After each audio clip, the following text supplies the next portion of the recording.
Hello everybody and welcome to Sin City Living. My name is Jason. I'll be bringing you today's episode. Excuse me while I try and adjust the camera a little bit.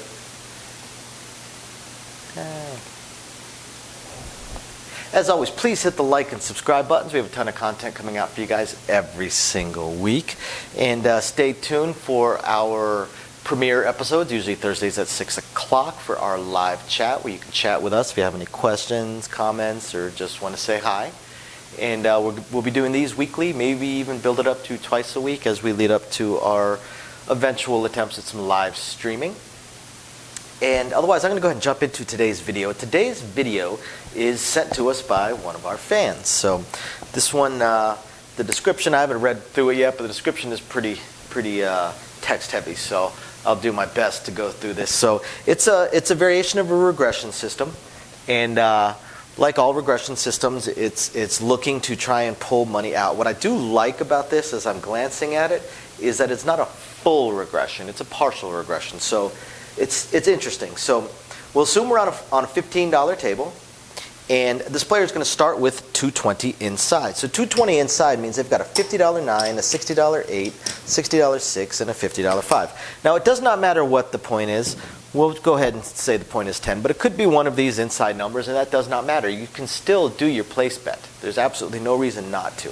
So let's look at what happens. So when the 5 or 9 hits, they're going to take their $70 payout, and they are going to regress their numbers down to a quarter each. So they're going to collect that. Just going to put that right there in the field.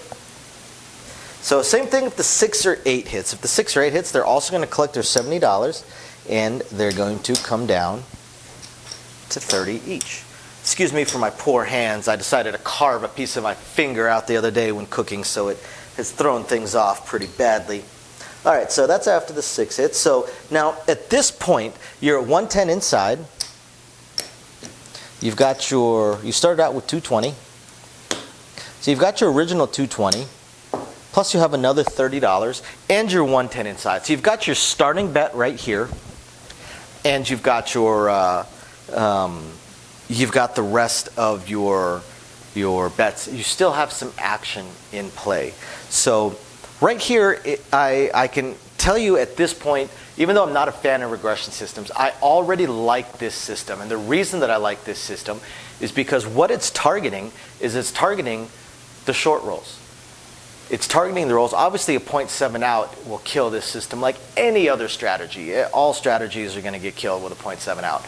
And if there's a point and then one roll and a 7 out, well, then this is going to take a little bit of a hit, but it's not going to take. It still will have pulled some of the money back, so it'll take a smaller hit than the 220 total that you would lose.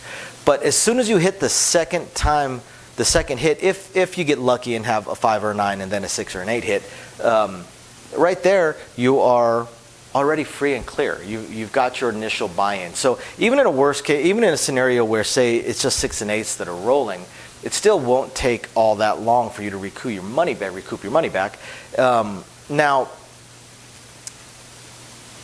this is, I said it was targeting the short rolls. It's really targeting the middle rolls. So you got to figure by the third roll on average, you will have been able to hit a couple of these numbers, hopefully a 5 or 9 and a 6 or 8. So it's targeting the middle rolls while still being able to make money further on. So I really, really like this strategy. As far as regression strategies go, this one might be my favorite. So once we're at this point, now if something hits, say a 5 or a 9, right? Now if a 5 or a 9 hits, what they are going to do is they're going to get paid, and they're going to regress down even further. They're going to regress down to, let's go ahead and do it this way, to 15 each. So they go down to the table minimum.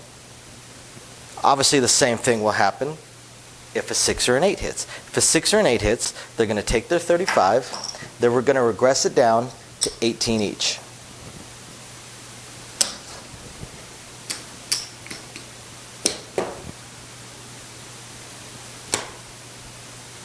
Which is 36 action. So now at this point, now they are down to 66 inside. Down to 66 inside.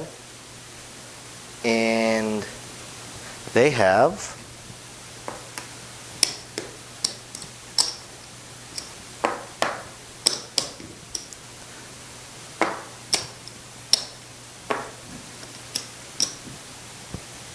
$364. They have $364. They started out with $220. So now they have $144 in profit. Now, as I'm looking at this, the next part is the part that I'm not a fan of, because at the next part, as they continue hitting, they continue regressing, and they actually depress entirely off the table. The next time one of these hits, they will take their $21 and they'll take the 6 and 8 down. Next time the 5 and 9 hits, they'll take their $21 and they'll take the 6 and 8 down. This is the part that I'm not a fan of. You are already ahead. You're already ahead. Your initial buy-in, plus you've got $144. At this point, since you're ahead, this is where I would keep going. With most regression strategies, that's the plan, is to regress it down to the table minimum or down to whatever point they want to regress to, and then start pressing up. The idea behind most of the regression strategies is you get back your initial investment, maybe a little bit of profit, or at the very least get back your initial investment so your bets on the table are quote-unquote free, although, as I've discussed before, it's not the casino's money, it's your money. But that's most regressions ideas. So coming completely down off the table, while I understand the reasoning, because then they've collected up a few $100s and they've got a nice little hit, I'm not a huge fan of it. I like to stay in the game, even at the table minimum. So I personally would regress this down to the table minimum and then stay in the game, because what if this shooter's on a 25-minute roll? This shooter's on a 25-minute roll, and you regress entirely off the table, you win a few $100s, but you're passing up on a few thousand that you could win. Even if this shooter only goes 3 or 4 more rolls, you're still going to make your $21 if you just same bet it every single time. Or if you did a mid-press, who knows what you can hit. You never know with any particular shooter. So I personally don't like regressing entirely off the table.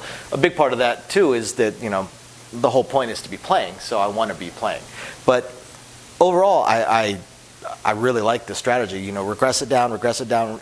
Even after the first round, you're in the clear. You're ready to see another shooter because you've made back your initial investment. So it's not a hit to your bankroll. And then to regress it down even further down to the table minimum, so you collect up, so you end up with a decent amount of profit in your hand. There's nothing wrong with that. I like it. So coming all the way down to the table minimum, this is where I would stop. But this strategy as sent to us, you would take your next hit on the 6 or 8 and then take them down, and then you would take your next hit on the 5 and 9 and then take them down. And this person says they'll play some hard ways and some other stuff to make sure that they're still in the game in some way, shape, or form. But like I said, I prefer to make sure that I remain in the game on place bets in at least some way, shape, or form. But overall, I like the strategy. As far as regression strategies go, this is, again, one of my favorites. So thank you very much for sending it to me. We appreciate it. We'll catch you guys next time. Bye now.